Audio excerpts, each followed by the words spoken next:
श्री स्वामी समर्थ. जय जय स्वामी समर्थ.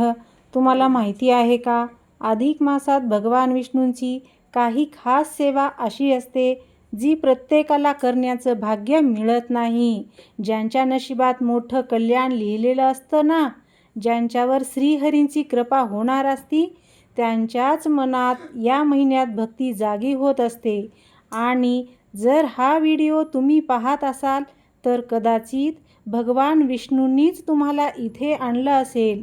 कारण आज आपण जाणून घेणार आहोत, अधिक मासात अशी कोणती सेवा करावी ज्यामुळे दुःख दूर होईल, घरात सुख समृद्धी येईल आणि श्रीहरींची कृपा कायम राहील. अधिक मास म्हणजेच पुरुषोत्तम मास हा भगवान विष्णूंना अत्यंत प्रिय असतो. या पवित्र महिन्यात कोणती सेवा करावी, कोणत्या भक्तावर श्रीहरींची विशेष कृपा होते? अधिक मासात ओम नमो भगवते वासुदेवाय मंत्र जप, तुळशी सेवा, दान आणि विष्णू भक्तीचे अद्भुत फायदे या व्हिडिओमध्ये जाणून घ्यायचे आहेत. जर तुम्हालाही जीवनात सुख, शांती, पैसा आणि भगवान विष्णूंची कृपा हवी असेल तर हा व्हिडिओ शेवटपर्यंत नक्की पहा. श्री स्वामी समर्थ. जय जय स्वामी समर्थ. अधिक मासात फक्त भाग्यवान लोकच करतात भगवान विष्णूची ही सेवा. जीवनात काही काळ असा येतो जेव्हा नशीब साथ देत नाही, मन अस्वस्थ होतं आणि प्रत्येक मार्ग बंद झाल्यासारखा वाटतो. पण हिंदू धर्मात एक असा पवित्र काळ सांगितला आहे जो माणसाच्या आयुष्याला नव्याने उजाळा देतो. तो म्हणजे अधिक मास. हा महिना भगवान विष्णूंना अत्यंत प्रिय असतो. असे म्हणतात की ज्यांच्या नशिबात मोठं कल्याण लिहिलेलं असतं, ज्यांच्यावर श्रीहरीची कृपा होणार असते, तेच लोक या महिन्यात भगवान विष्णूची विशेष सेवा करतात. अधिक मास म्हणजे काय तर हिंदू पंचांगानुसार प्रत्येक 3 वर्षांनी एक अतिरिक्त महिना येतो, त्यालाच अधिक मास म्हणतात. या महिन्याला पुरुषोत्तम मास असेही म्हणतात कारण हा महिना भगवान विष्णूंना समर्पित आहे.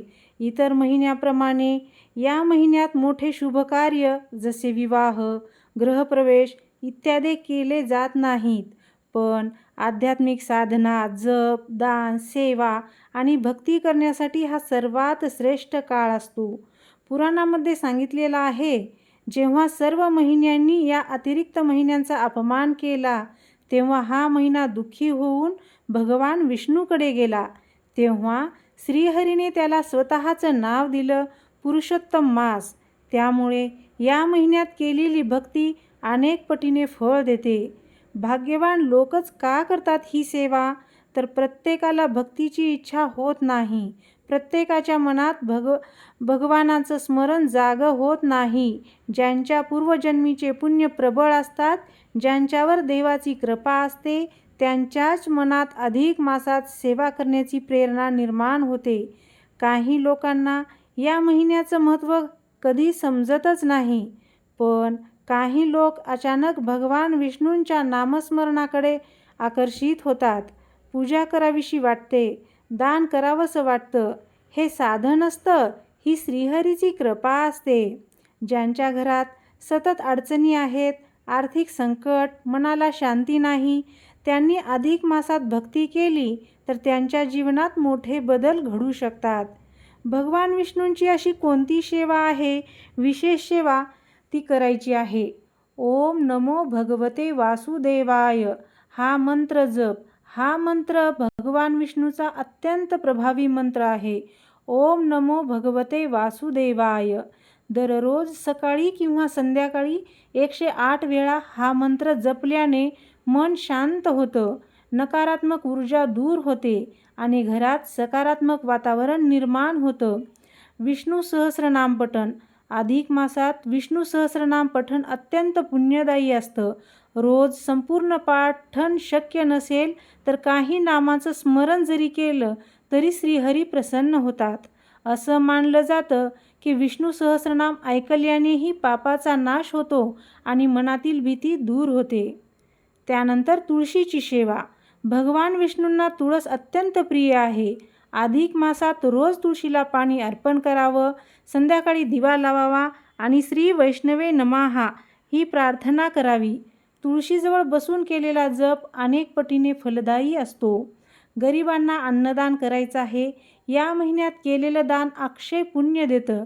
विशेषतः अन्नदान सर्वश्रेष्ठ मानलं गेलं आहे. भुकेल्या व्यक्तीला अन्न देणं म्हणजे प्रत्यक्ष नारायणाची सेवा करणं असं मानण्यात आलेलं आहे. तुमच्याकडे जास्त नसलं तरी एक गरजू व्यक्तीला प्रेमाने दिलेली अन्न श्रीहरीपर्यंत पोहोचतं. त्यानंतर एकादशी व्रत.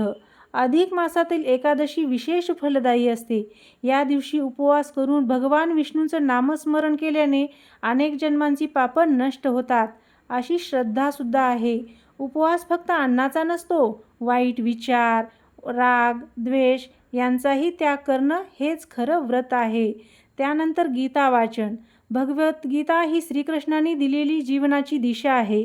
अधिक मासात दररोज एक अध्याय जरी वाचला तरी मनाला ऊर्जा मिळते. जीवनातील दुःख, अपयश, भीती आणि संभ्रम यावर गीता हा योग्य मार्ग दाखवत असते. अधिक मासात काय करायचं नाही तर कोणाचाही अपमान करू नये, खोटं बोलणं टाळावं, राग, द्वेष कमी करावा, व्यसनापासून दूर राहावं, दुसऱ्यांच्या दुःखावर हसू नये. हा महिना मन शुद्ध करण्याचा आहे. बाह्यपूजा जितकी महत्त्वाची आहे तितकीच मनाची स्वच्छताही आवश्यक आहे. अधिक मासात मिळणारे चमत्कारी फायदे कोणकोणते आहेत तर आर्थिक संकट कमी होतं. भगवान विष्णूंच्या कृपेने घरातील अडथळे हळूहळू दूर होतात. नवीन संधी मिळू लागतात. मन शांत होतं. सततची चिंता, भीती आणि नकारात्मक विचार कमी होतात. घरात सुख शांती येते. ज्या घरात रोज नामस्मरण होतं तिथे सकारात्मक ऊर्जा निर्माण होते. नात्यामध्ये गोडवा वाढतो. राग आणि अहंकार कमी झाल्याने संबंध सुधारतात. देवाची कृपा अनुभवायला मिळते. कधी कधी अशा घटना घडतात ज्या पाहून वाटतं हे फक्त देवाच्या कृपेनेच शक्य झालं आहे. एक छोटी आणि प्रेरणादायी कथा आहे जी तुम्हाला ऐकल्यामुळे समजेल की या महिन्यात केलेलं पुण्य कशा प्रकारे लागू होतं. एक गरीब व्यक्तीच्या आयुष्यात खूप दुःख होतं. काम नव्हतं, घरात अन्न नव्हतं आणि मनात सतत चिंता होती. अधिक मास सुरू झाला तेव्हा एका संतांनी त्याला सांगितलं, दररोज भगवान विष्णूंचं नाव घे आणि शक्य असेल तेवढी सेवा कर. त्या माणसाने रोज तुळशीपायाशी दिवा लावला, ओम नमो भगवते वासुदेवाय मंत्र जप केला आणि आठवड्यातून एकदा अन्नदान केलं. काही दिवसात त्याच्या आयुष्यात बदल दिसू लागले. त्याला काम मिळालं, घरात आनंद परत आला आणि सर्वात महत्त्वाचं म्हणजे त्याच्या मनाला शांती मिळाली. चमत्कार म्हणजे आकाशातून काही पडणं नसतं. देव भक्ताच्या जीवनात योग्य वेळी योग्य दारं उघडत असतो. हाच खरा चमत्कार असतो. लक्षात ठेवा, अधिक मास हा फक्त कॅलेंडरमधला अतिरिक्त महिना नाही, हा आत्मशुद्धीचा काळ आहे.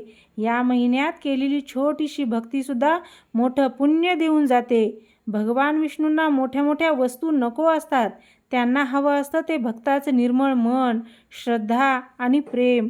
जर तुम्ही मनापासून या महिन्यात श्रीहरीचं स्मरण केलं तर तुमच्या आयुष्यातही सकारात्मक बदल सुरू होऊ शकतात. कधीकधी आयुष्यातील अंधार दूर करण्यासाठी फक्त एक दिवा पुरेसा असतो आणि अधिक मासात भगवान विष्णूंची केलेली सेवा हा तो दिवा ठरू शकतो. ज्यांच्या नशिबात श्रीहरीची कृपा लिहिलेली असते त्यांनाच या महिन्याचं खरं महत्त्व समजतं. म्हणून या पवित्र काळात मनापासून एक पाऊल भगवानाकडे टाका. कदाचित पुढची 1000 पावलं श्रीहरी तुमच्याकडे चालत येतील. अधिक मास हा फक्त एक महिना नाही, तो भगवान विष्णूंनी दिलेला आयुष्य बदलण्याचा एक पवित्र अवसर आहे. या महिन्यात मनापासून केलेली छोटीशी भक्तीसुद्धा श्रीहरीपर्यंत पोहोचते. म्हणून आजपासून एक संकल्प करा, रोज काही क्षण भगवान विष्णूसाठी काढायचे, नामस्मरण करायचं, श्रद्धेने सेवा करायची. कदाचित आज तुमच्या आयुष्यात जे अशक्य वाटत आहे तेच उद्या श्रीहरींच्या कृपेने शक्य होईल. कारण जेव्हा भगवान विष्णू भक्तांच्या पाठीशी उभे राहतात तेव्हा नशीब बदलायला वेळ लागत नाही. श्री वैष्णवे नमः. श्री स्वामी समर्थ. जय जय स्वामी समर्थ.